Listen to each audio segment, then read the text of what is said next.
čija svjetlost navire i miris što se zemljom širi. Za kim će zneš, dušo moja, ko će doći da te smiri? Od sabaha do jacije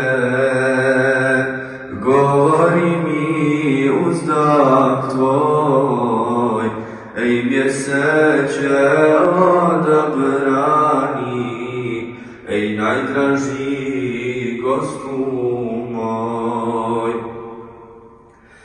Dođi da nas u sav skupiš,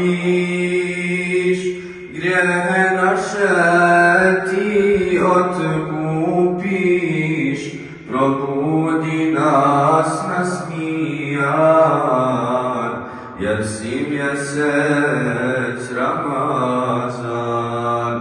Probudi nas na smijan, jer si mjesec Ramazan. Ko zvjezdica džemat cijeli, zatreptao radostan, kad se časni Kur'an uči, kad se Allah doziva.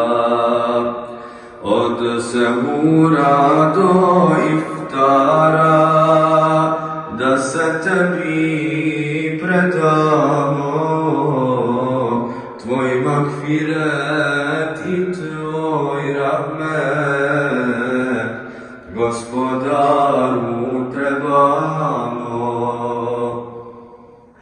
Dođi da nas u sav skupiš, grijehe naše ti otkupiš, probudi nas na smijan, jer si mjesec Ramazan.